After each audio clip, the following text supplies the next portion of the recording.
Connection to me in relation to choreography really means how one movement flows into the next movement throughout my body.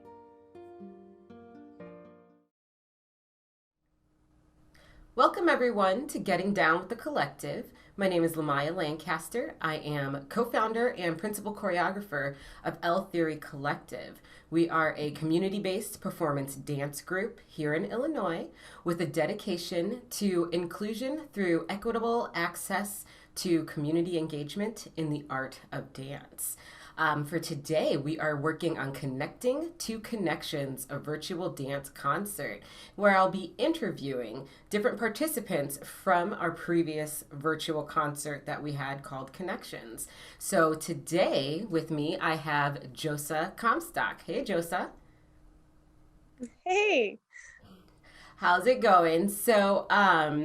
Thank you for joining me today. Before we get into the interview, I do want to ask a couple of, getting to know you icebreaker questions. Our first one, books or movies?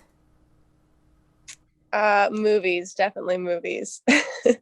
Cool. So what was the last movie that you saw? Ooh. Gosh, what did I just watch? Well, I'm in a series binge on Netflix, so I'm watching a series called Heartland right now. Ah, yes. Yes, Netflix has been for everyone, I think, right now. So A lifesaver. yes, absolutely, absolutely. All right. So for vacation, the top of a snow-capped mountain or on the beach in the ocean? Ooh, that's a hard one. I'm gonna go with the snow-capped mountain, some skiing, some winter sports. Ah, okay, okay. Yeah, yeah. We're just coming out of winter here, so I'm like, give me sun all day, every day, please. Yes. All right. Coffee or tea? That's funny. That's a funny question because I would normally say coffee, but I've recently switched over to tea. Yes, yes. I like the green tea in the morning. Yeah, So, a little pick me up. absolutely. Great. All right. Well, let's get right into it. So, can you start off by just sharing a little bit of your history, your dance background? Where you started, what kind of styles you do, what are you interested in? Yes. So I've been dancing since I was 3 years old. I'm 23 now, so I've been dancing for 20 years. I was classically trained ballet, jazz, funk, hip hop, tap, a little bit of lyrical, and then I finally got into modern and choreographing it in college at College Lake County. Um, and now I was a part of L Theory Collective for a little bit. I also was a part of the Columbia Renegades dance hip hop team down at Columbia College Chicago. And now I pretty much dance in these virtual dance concerts and enjoy dancing for my own personal health and wellness and just to stay active and creative in the arts. Wonderful. And can you share with everybody, where are you right now? I am down in Ocala, Florida. Okay. And what are you doing in Ocala, Florida? So I'm down here. I am a professional photographer and videographer, and I work for horse show companies and help cover horse shows and second shoot stuff like that. So I was able this year to escape the Illinois weather, where I'm based out of, and come down to sunny Florida and cover a horse show down here for 10 weeks. Fabulous. Okay, so let's get into Connections, a virtual dance concert. You submitted and presented an amazing piece. Can you tell us a little bit about that? What was it called? Maybe give a little description. What was the music? Just tell us a little bit about the dance that you presented. So presented a dance called Dancing After Death. Um, and uh, had been contacted to, be in the virtual dance concert. And at the time it was October, things were dying. Halloween was around the corner. I was feeling very, spooky ghost, kind of dead vibes, I guess, if you will. And I had come across that song because I kind of dived into that artist called, his name's Matt Mason. And I'd heard his songs before, but he had released a stripped album, and I had started listening to those songs. And I heard that song, and I was like, the whole piece just kind of laid out in my head, and I was like, I have to make this. This is it. So I kind of, pictured this ghostly theme, kind of, going between two different worlds, maybe, and definitely some dead cornfield because that was what I was surrounded by. And it kind of all came together, and I choreographed the movement to it, and then I had this theory to put a sheet over myself and tried to make myself into a ghost. And after filming, I was able to kind of play around with the footage that I got and kind of make it look like I was legitimately a ghost without, limbs or legs. And I ended up kind of overlaying it so that I was dancing kind of in the beginning of the piece. I was still actually there laying on the ground. So it kind of had this almost like my soul or ghost had left my body kind of feel to it. And yeah, and it came out really well. I was really happy with how it all kind of fit together, because it was, I was working and all sorts of stuff, but it came together really well. Wonderful. And so you did speak a little bit to it. You did the video editing and everything for that as well, right? The technology side? Yes, I did. Wonderful. And is that something that you, because I know you said with the professional photography, videography, did you do that in school, or is that just like a passion project that you've gotten into since, or what? How did that come about?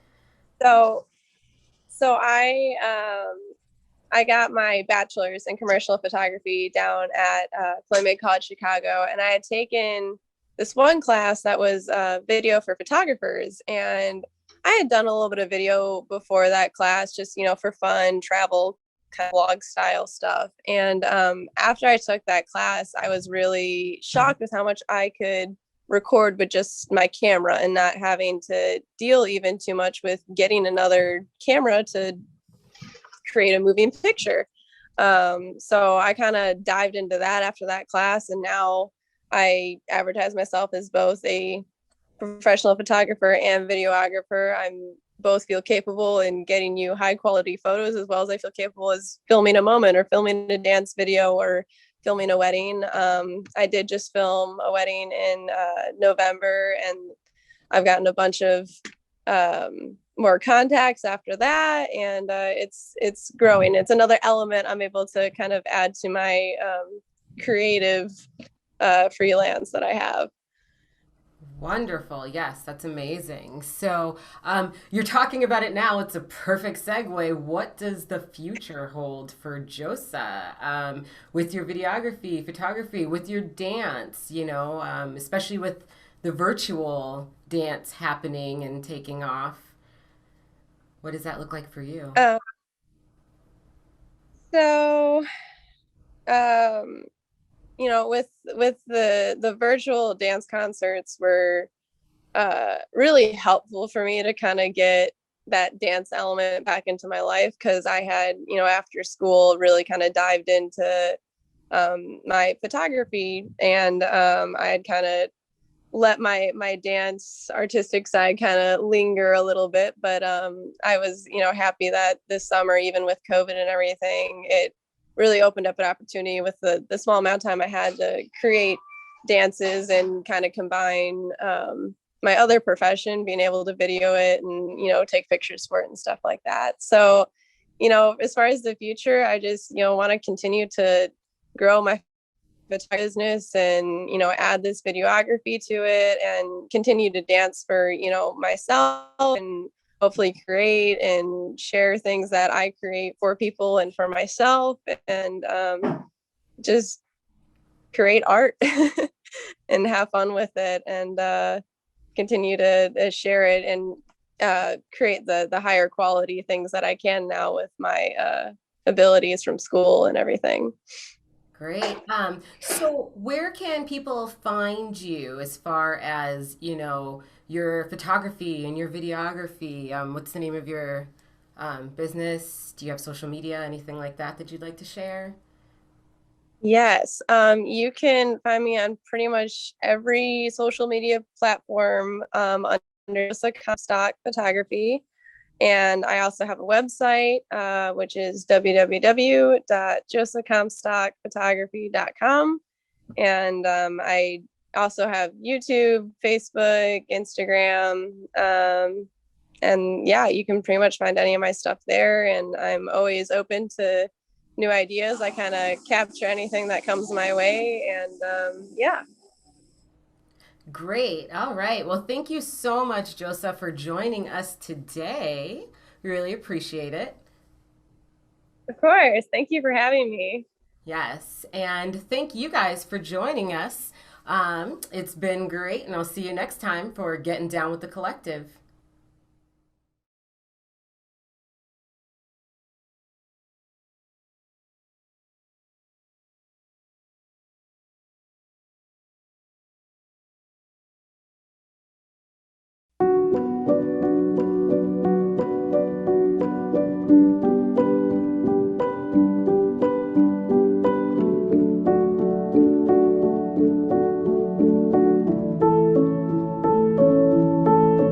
Do I know better than this? You're a word that I can't forget, though the thought rattles my brain. Will you fold or will you remain? If I don't get better than this man in my skin, if I don't get better than this man in my skin, if I let go, would you hold on? Would we fly? Is it safer if we just say that we tried? Are we laughing at the danger? Are we dancing after death, you and I?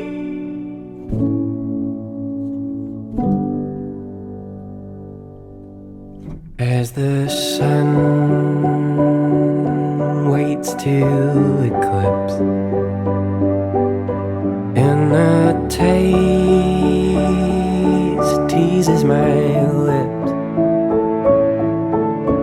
I'm too tired to wrestle with it. Will we burn or will we repent? If I don't get better than this man in my skin, if I don't get better than this man in my skin, if I let go, would you hold on? Would we fly? Is it safer if we just say that we tried?